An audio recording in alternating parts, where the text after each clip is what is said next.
Quelles sont les blessures? Des contusions sur la poitrine et sur les bras. Quelques blessures diverses réparties sur l'abdomen. Sinon, il n'y a aucune marque. Splendide.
Bonjour, Ruth. Oh, mais dis donc, tourne-toi.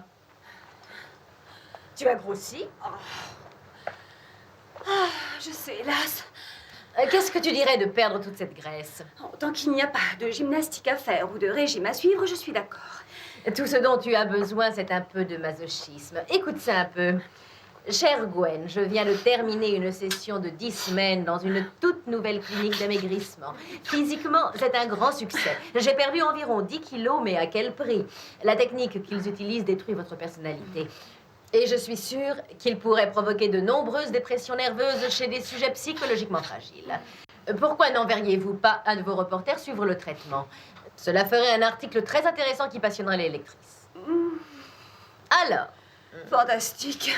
L'exploit de l'année. Et pourquoi tu choisis ma petite personne? Pas si petite que cela. Réfléchis, je t'offre un reportage exclusif.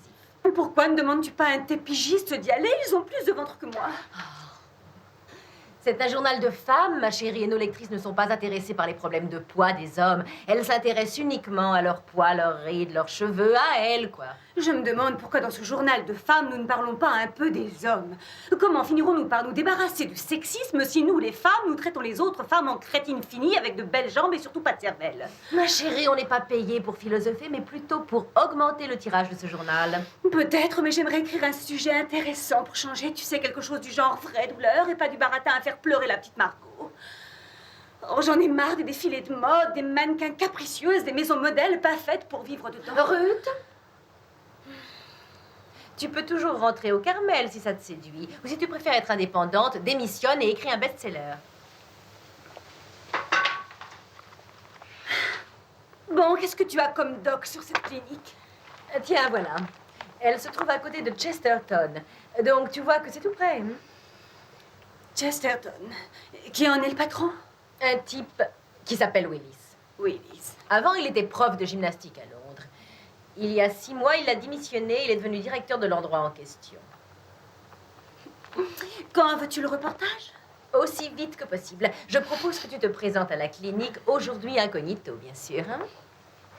Ok. Oh, Ruth!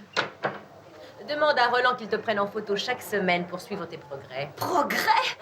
Pourquoi est-ce que tous les squelettes qui m'entourent pensent qu'ils ont une silhouette idéale et pas moi? Et Gwen, tu sais bien que les hommes préfèrent les grosses.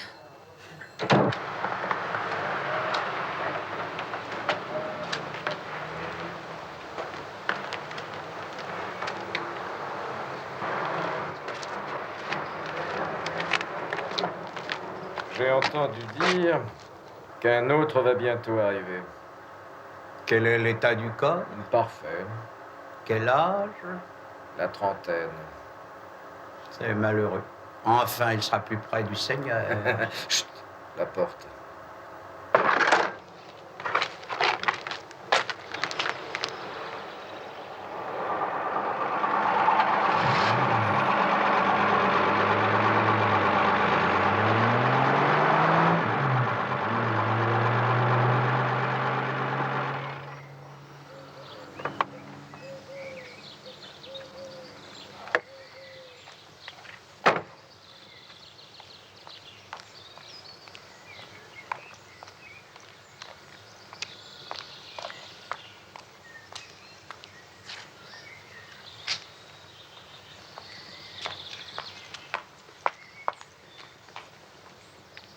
Regardez-la tous. N'est-ce pas qu'elle est grosse? N'est-ce pas qu'elle est laide et repoussante avec ça? Tu devrais avoir honte de te montrer en public. Si j'étais toi, je m'enterrerais chez moi pour éviter les regards. Regarde, tu as été mince autrefois, une belle jeune fille sans un gramme de trop à la taille. Aujourd'hui, tu n'es plus qu'un gros tas. Tu te plais maintenant avec ta taille d'éléphant? Tu aimes que tous les hommes te regardent avec dégoût? Non. Alors pourquoi es-tu si goinfre? Pourquoi bourres-tu ton gros corps de féculent à longueur de journée? Parce que je m'ennuie. Tu t'ennuies? Pourquoi est-ce que tu t'ennuies, Joyce? Tu viens de nous dire que tu as un mari et des enfants, alors? C'est qu'ils sont toujours absents et je reste seule. Eh bien, fais quelque chose pour que ça change, idiote! Fais de la course à pied, entreprends quelque chose, n'importe quoi, mais remue-toi! Arrête de penser à ton estomac! Tu t'es regardé dans une glace? Ah, c'est pour ça que ton mari rentre de plus en plus tard. Ça le dégoûte de rentrer chez lui après une dure journée de travail et de voir toute ta montagne de graisse gélatineuse.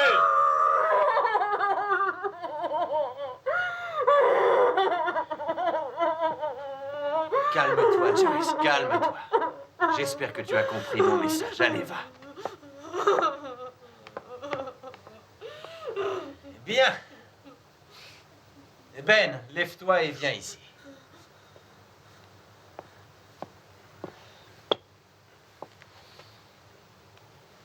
Que pensez-vous de la silhouette de Ben?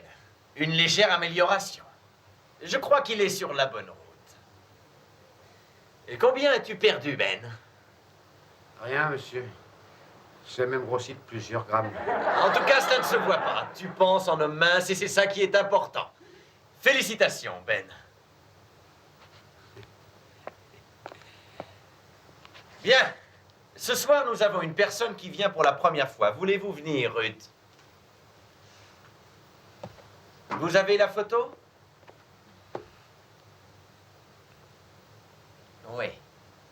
Comme je le pensais, quand vous étiez plus jeune, vous n'étiez pas grosse, c'est ça?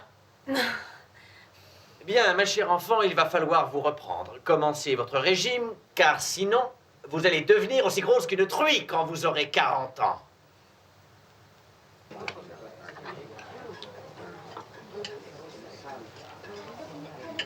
Encore une. Que mangez-vous? Merci. Vous voulez faire concurrence à Joy? J'obéis à Ulysse. Vous plaisantez? Oui, c'est vrai. Cet après-midi, il m'a dit que je pouvais faire un caleçon. Vous exagérez peut-être un peu. Il m'a dit que c'était tout à fait spécial. Ça fait 2 semaines aujourd'hui que je ne mange que des fruits et des protéines. Et j'ai pas maigri du tout. Donc, Willis m'a suggéré de bouffer comme 4 afin de pouvoir maigrir à nouveau. Oh, il m'a dit de prendre ça aussi, pour stimuler mon énergie. N'importe quoi, vraiment. Tous ces régimes ne valent rien. J'ai l'impression qu'ils ont été imaginés par quelques fous. Vous savez, une espèce d'idiote a écrit au journal pour dire qu'elle avait perdu 25 kilos en ne mangeant que des glaces. Vous recevez beaucoup de lettres de dingue? De sac entier. Oh, surtout au sujet du sexe. Notre époque est celle de l'anxiété, car tout le monde se sent mal à l'aise dans sa peau. Oui. Je suis mal aussi, moi. À cause de votre divorce. En partie. Et aussi parce que les gens s'ennuient en ma compagnie. Vos yeux ne vont pas tarder à se fermer d'ennui, bien avant le dessert. Et si je mettais des allumettes? Bah, ça ne changerait rien. Car malgré tout, votre soirée serait bel et bien lâchée.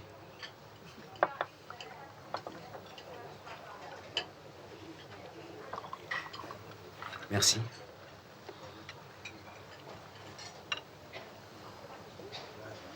Vous êtes une personnalité ici. Je m'occupe d'une banque. Quel beau parti vous faites. Et j'ai besoin d'un prêt. D'accord. À une seule condition. Quelle est-elle? Il faudra dîner avec moi à nouveau. Ça sera l'unique façon de me rembourser.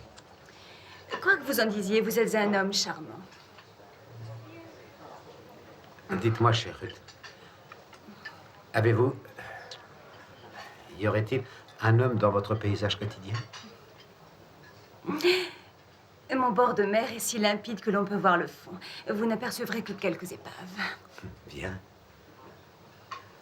Et dans votre port, il y a des bateaux. Par un jour de grand vent, le dernier a coulé. Mais c'est idyllique. J'aimerais tant être le prochain bateau.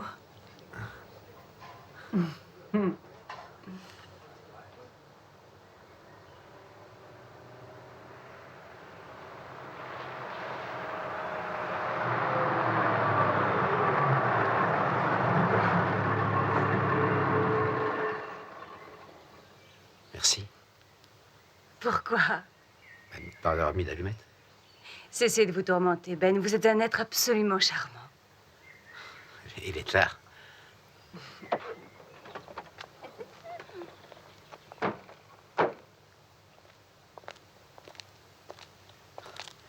Le dîner de ce soir ne passe pas. Je me sens lourd. Vous savez ce que Willis m'a demandé?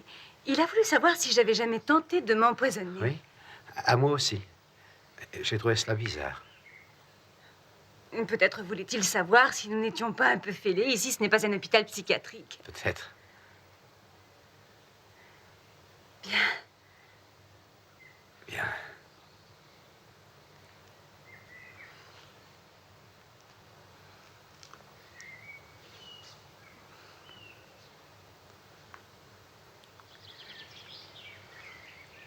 J'ai passé une excellente soirée.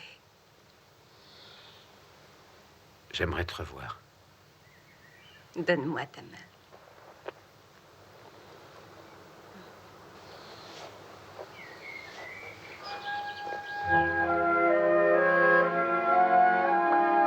Tu me chatouilles.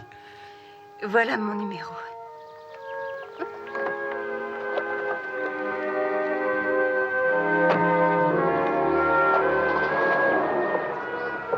Bonne nuit. Merci.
Allô? Madame Keynes, Oui, c'est elle-même. ici le poste de police de Concrete. Connaissez-vous un certain Ben Faraday? Oui, pourquoi? Lui serait-il arrivé quelque chose? Monsieur Faraday a eu un accident hier soir. Sa voiture a percuté un arbre.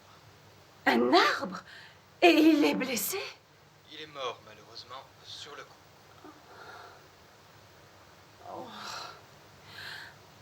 Mais comment savez-vous mon numéro? Il était inscrit sur sa main. Savez-vous s'il avait encore ses parents? Non. Non, je n'en sais rien. Non.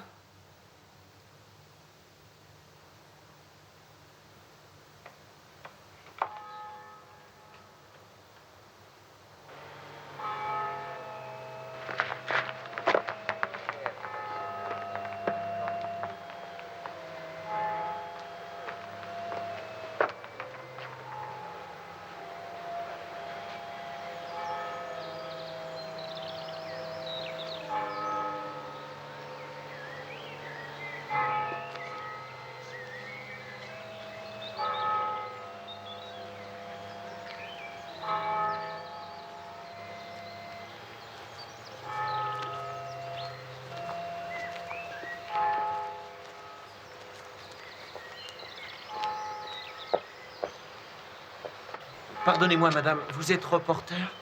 Oui. Puis-je vous parler un instant? Mais à quel sujet? Je peux pas parler. Pas ici. C'est très important. Écoutez, Andrew, il faut que je vous explique. J'écris pour un journal de femmes. Et j'ai bien peur que les histoires de pompes funèbres n'intéressent guère mes lectrices, vous savez. Peu importe, il fallait que je parle à quelqu'un. Ok. Ce type qui est mort, il était quoi pour vous? Un ami. Je suppose qu'il était rondouillé. Vous travaillez aux pompes funèbres, vous avez bien dû le voir. Ah non, ils n'ont jamais voulu. Qui ça, il? Mes supérieurs, Monsieur Basile et Monsieur Cédric. Pourquoi ça? Ils m'ont donné autre chose à faire et ils m'ont dit qu'ils habilleraient eux-mêmes le corps. Mais c'est normalement votre job. Normalement, oui. Avant, il y avait un vieil homme avec moi, mais il est à la retraite. Attendez une minute que je réfléchisse. Vous dites que vous n'avez pas vu le corps. Non. Alors comment savez-vous qu'il était rondouillé? Ah, je ne vous ai pas dit, je les ai entendus parler. Monsieur Cédric disait à Monsieur Basile qu'un autre gros devait arriver. Un autre gros? Oui, et je me suis souvenu que la même chose était arrivée le mois dernier. Ils n'ont pas voulu que vous habilliez un corps. Oui, mais celui-là, j'ai pu le voir. J'ai ouvert le cercueil pendant leur absence. Quoi? Comme ça, juste pour voir, j'ai pensé que c'était quelqu'un de célèbre qui était mort. Quelqu'un dont on voulait cacher la mort. Et qui était-ce? Personne, juste un gros type qui était mort dans un accident de voiture. Non, deux gros hommes sont tués dans un accident de voiture. Il n'y a pas de quoi mettre en branle toutes les polices du pays, vous savez. Ok. Savez-vous comment on a découvert l'accident de votre ami? Tout simplement parce que Monsieur Cédric se trouvait sur le lieu du drame, comme par hasard. Et naturellement, Monsieur Basile était à ses côtés le jour de l'accident. Une coïncidence, tout simplement. Non, je ne crois pas à cette explication. Vous pensez donc qu'ils essaient d'augmenter leur chiffre d'affaires en provoquant toutes ces morts? Mais puisque vous avez tous ces soupçons, allez donc à la police. Je n'ai pas de preuves. Ils penseraient que j'ai tout inventé. Tout comme vous. Mais non, Andrew, je ne pense pas cela. J'aimerais tellement pouvoir vous aider. Vous pouvez être témoin. Témoin? Ouais, le cercueil n'est pas encore enterré. Il a été déposé dans le caveau familial, pas très loin. Nous pourrions aller y faire un tour ce soir, pour voir ce qu'il y a dans ce cercueil. Mais il y aura Ben, bien sûr. Je n'en suis pas sûr. Tout ce que je sais, c'est qu'il faut que j'ouvre moi-même ce cercueil.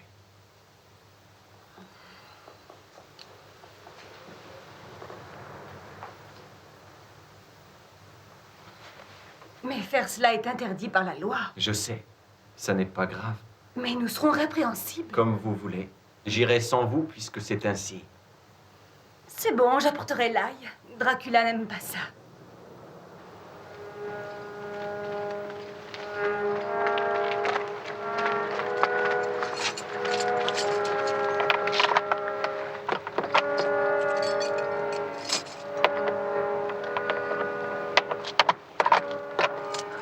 Allez, plus vite.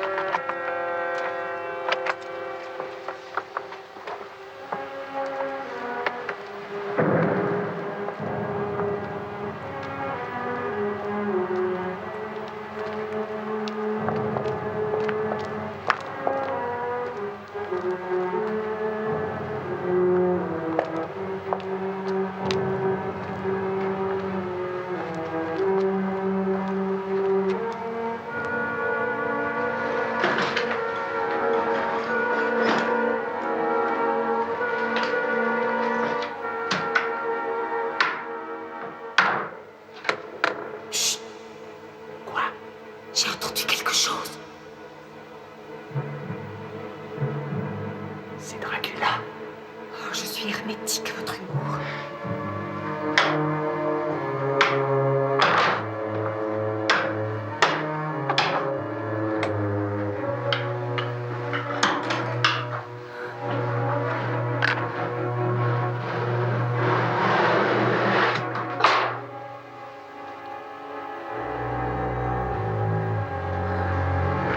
Mais pourquoi l'ont-ils bandé de cette façon? Ils sont peut-être spécialistes de l'histoire égyptienne. Mais que faites-vous? Il me semble qu'on est venu là pour voir. Non, ne faites pas ça! C'est seulement un corps, ne soyez pas fleur bleue dans l'état où il est, il ne sentira rien. Pas ça! Quel homme mais êtes-vous donc? Si vous avez la trouille, fermez plutôt les yeux.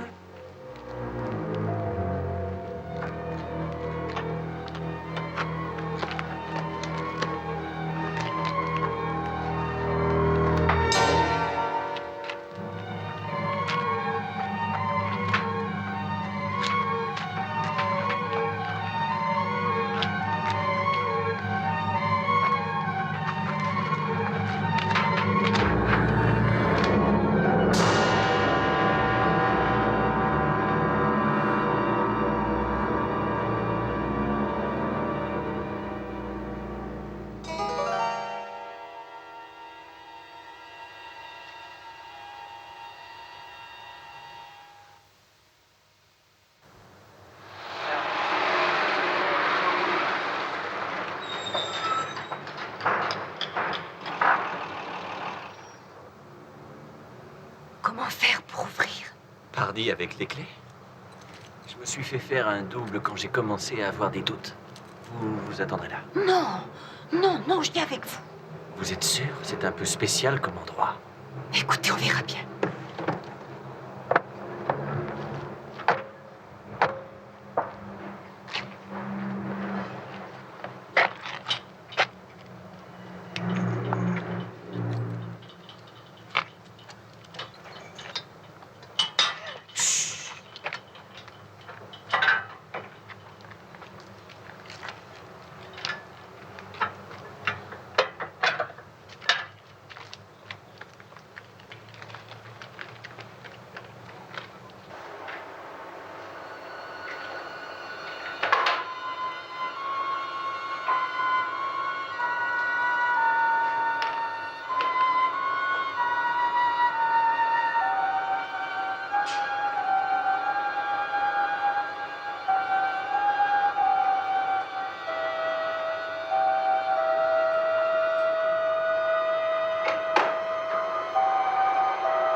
Bon, eh bien maintenant, nous pouvons aller à la police.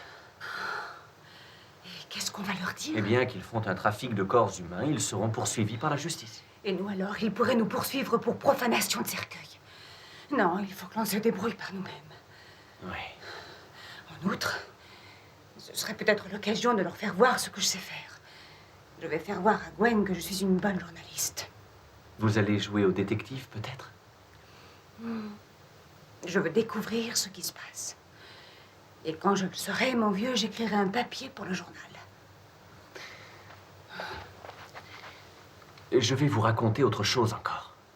Quoi? Vous savez cette histoire du mois dernier? Ce corps qu'ils ne voulaient pas que j'habille, eh bien, je les ai vus charger le cercueil sur un corbillard. Mais alors, qu'est-ce que ça prouve? Mais ça n'est pas leur travail de faire ça. On a engagé 2 croque-morts pour charger les Eh cercueils. bien, les 2 types habituels étaient peut-être occupés ailleurs, où ce cercueil était vide. Non. Vu les efforts qu'ils étaient obligés de fournir, ce cercueil n'était pas vide. Eh bien, ils portaient un cercueil, voilà tout. Vous m'ennuyez à la fin avec ce cercueil. Je pensais que vous auriez voulu savoir ce qu'ils vont faire du corps de votre ami Ben, car ils vont bien en faire quelque chose.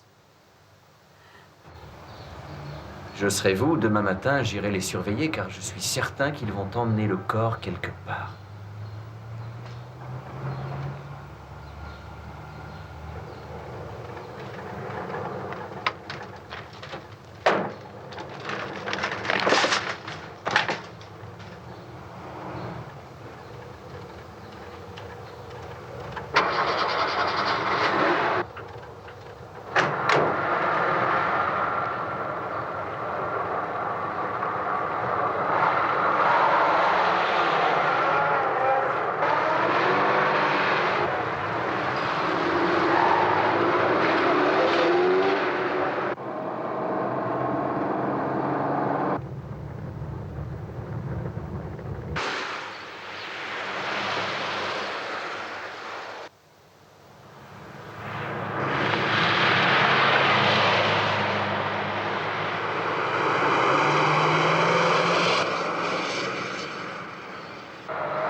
Vous me cherchiez, Madame Kers? Non, oui, j'aurais souhaité vous parler. À quel sujet? Vous n'abandonnez pas le stage, j'espère. Je n'en sais rien encore. Pourrions-nous aller ailleurs pour parler? Hein?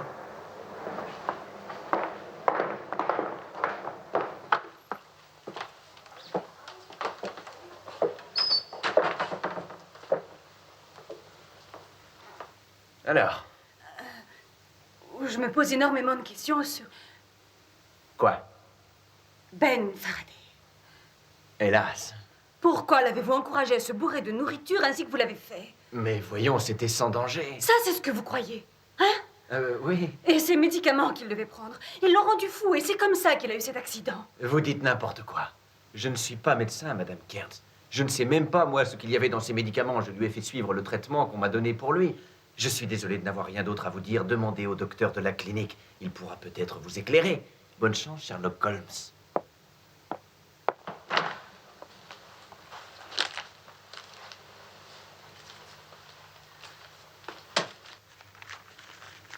Vous pouvez vérifier, Cédric, qu'il y a la somme habituelle. Voyons, Cédric, ne soyez pas impoli. Fermez-la. Et voilà une bonne chose de faite, n'est-ce pas? Je vous recontacterai en cas de besoin. J'ai bien peur que nous ne soyons obligés d'augmenter nos prix, Monsieur Oswell, le travail devenant de plus en plus délicat, si je puis dire. Le coût de la vie augmente, vous le savez. Il faut bien nourrir la petite famille. Il a raison, Monsieur Oswell. Oui, oui, je comprends. Et si on disait 5% de plus? Nous aimerions connaître l'usage que vous faites de la marchandise. Je vous offre 10%. Merci, cher monsieur Rothwell. Je vous prie de croire à notre plus profonde gratitude. Merci, vous êtes très aimable. Je ferai appel à vous bientôt.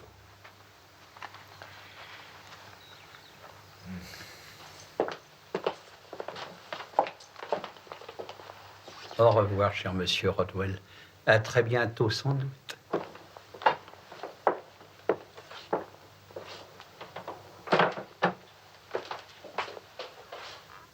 Roswell, je voudrais vous dire un mot. Depuis les opérations de transplantation cardiaque qui ont fait connaître la clinique de Chesterton, l'équipe de chirurgiens de très haut niveau et de réputation mondiale s'est prêtée à des expériences afin d'arriver à remplacer d'autres membres. Et le médecin-chef de la clinique Chesterton a annoncé dernièrement que son équipe et lui-même allaient bientôt concevoir un homme bionique. Créer un homme bionique? Qu'en pensez-vous, docteur? De nombreuses personnes y ont pensé avant, mais cela ne reste qu'un rêve.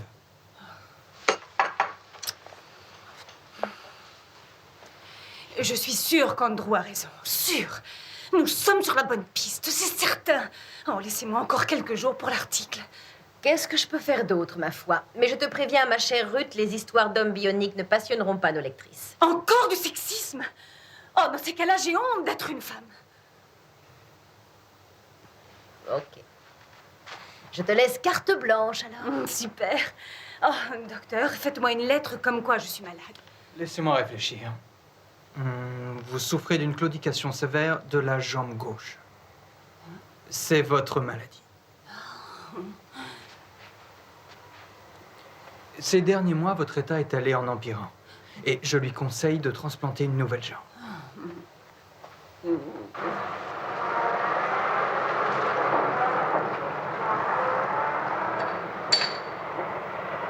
La clinique de Chesterton? Non, ça ne me dit rien du tout. Vous êtes sûr, Basile ne vous en a jamais parlé? Non, j'en suis sûr. Et pourtant, il connaît l'endroit. Il existe une espèce de trafic entre votre entreprise et la clinique. Trafic de cadavres, évidemment. Mon Dieu, vous pensez que la clinique nous achète des cadavres?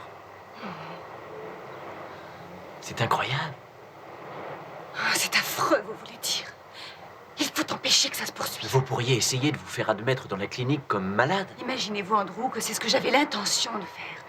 Et quand j'aurai enfin découvert le trafic qu'ils font, je vous ferai signe. Vous vous débrouillerez pour venir me chercher. Et ensuite, nous pourrons aller tout raconter à la police. OK? Ok. Il y a 3 enterrements prévus pour demain, alors c'est possible que je travaille tard ce soir.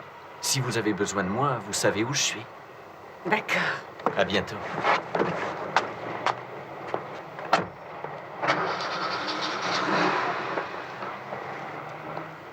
Surtout, faites très attention à vous, cher Rudd. Ils ont déjà organisé 2 accidents et un 3e ne leur ferait pas peur. Ne vous inquiétez pas, Andrew. Si jamais il m'arrive quelque chose, vous tirerez un bon prix de ma graisse.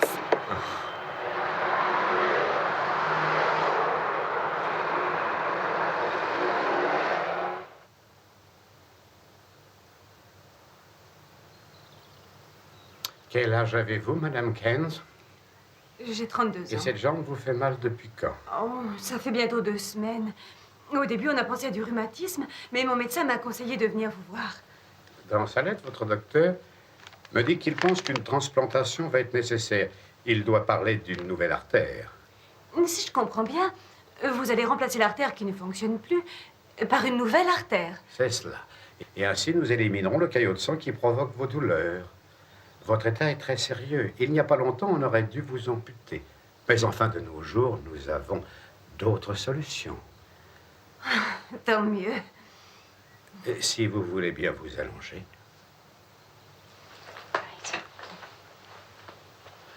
Le docteur Bradley, c'est bien la première fois de ma vie que j'entends ce nom-là. Oh, vous ne le connaissez peut-être pas, mais lui, il vous connaît bien et dit que vous êtes un grand spécialiste. Et vous le connaissez depuis longtemps? Oui. Il fait des diagnostics par correspondance pour le journal où je travaille. Par correspondance, vraiment n'importe quoi. Oh, mais il est très sérieux, vous savez, et en cas de problème particulier, il consulte à son propre cabinet londonien. Ah, je vois, il est très très malin. Oui.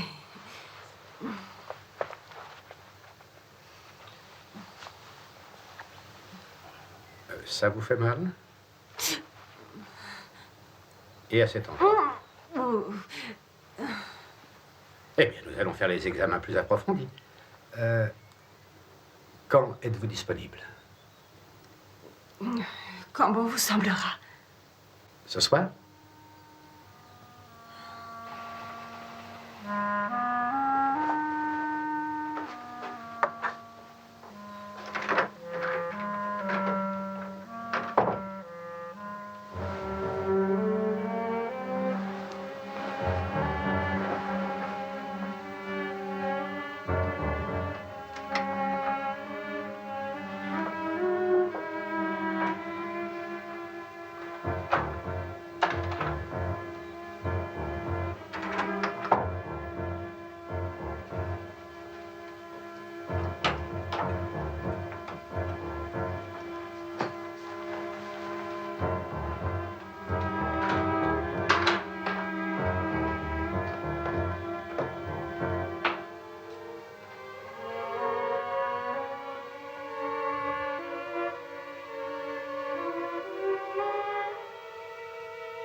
Quelle délicieuse surprise.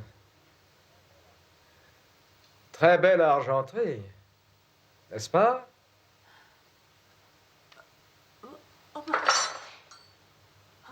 Oh, je passais devant la maison et j'ai vu de la lumière. En entrant, j'ai vu que je m'étais trompée de maison. Ah, charmante erreur, j'en suis ravi. Avez-vous faim? Germain, un autre couvert. Bien, monsieur.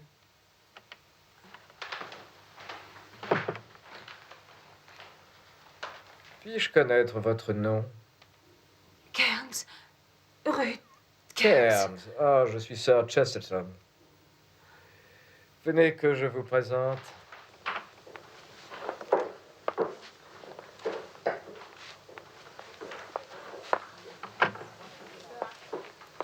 Mes très chers amis, voici Madame Ruth Cairns, qui dînera avec nous. Maintenant, voici Peter Atkins. Bonsoir. Janine Hubbard. Enchantée. Luciano Rossi, qui vient d'Italie. Mademoiselle Wook. Monsieur Lim, de Hong Kong. Jack Roswell. Bonsoir, Madame Cairns. Je vois avec grand plaisir que votre jambe extra-pied ne vous empêche pas de conduire. Bien tant mieux. Elle ne peut pas rester ce soir. Dites-moi donc pourquoi, cher ami. Mais enfin, Ça suffit, je vous prie. Très bien. Une coupe de champagne, très cher. C'est une année 62, un cru excellent. D'accord.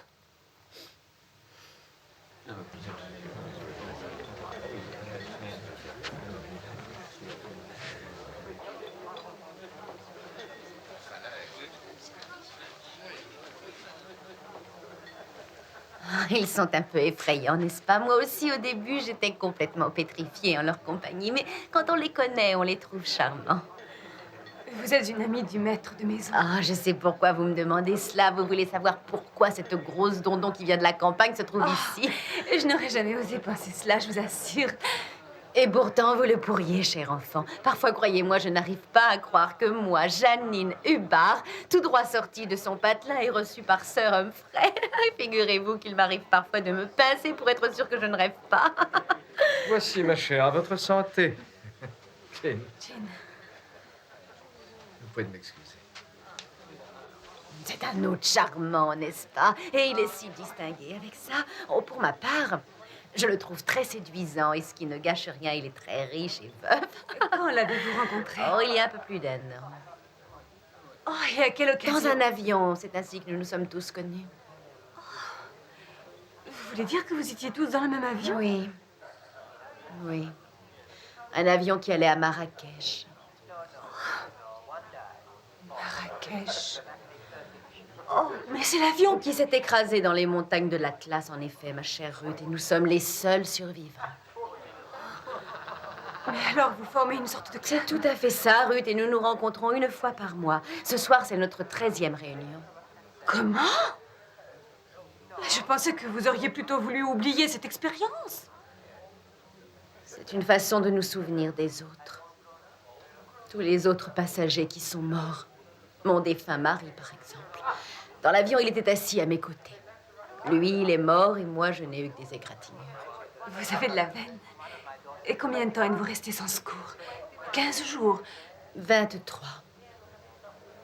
Tant que ça. Oh, je n'arrive pas à y croire. Et les secours étaient sur le point d'abandonner quand ils vous ont retrouvé. Ça a été un grand tort. Les gens ignorent ce que l'on peut faire quand on se trouve dans le plus grand désarroi.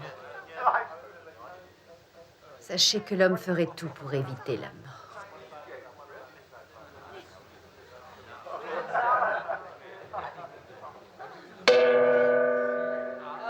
Mesdames, messieurs, quand vous le désirerez, le dîner sera servi.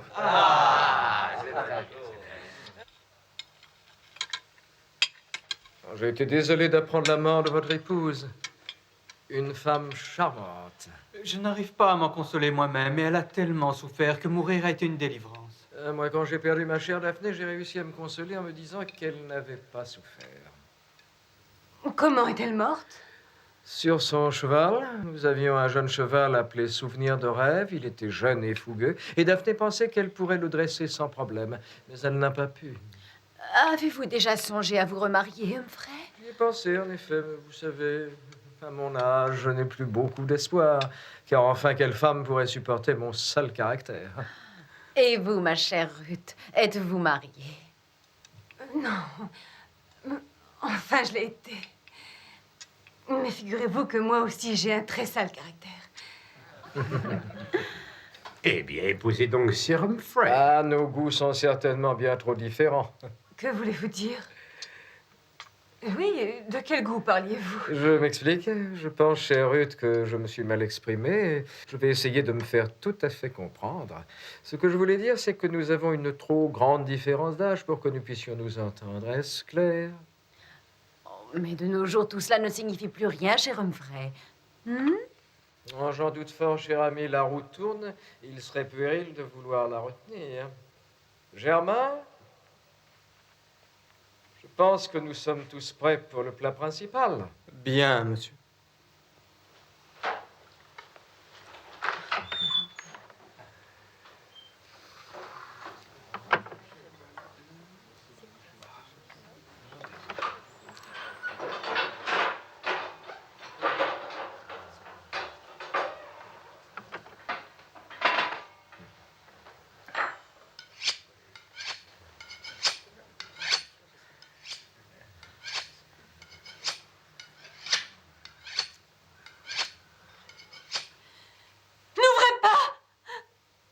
Que se passe-t-il? Quelque chose ne va pas?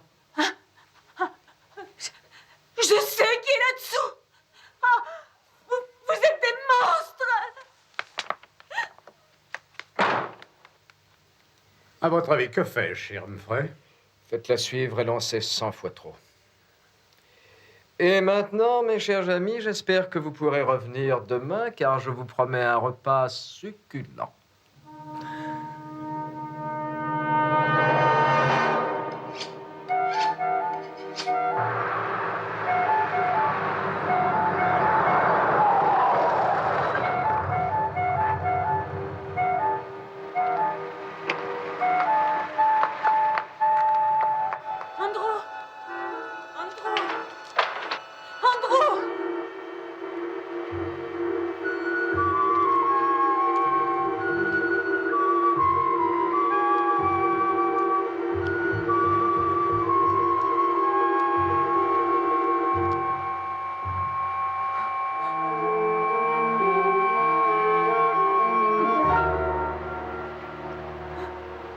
Un futur gigot.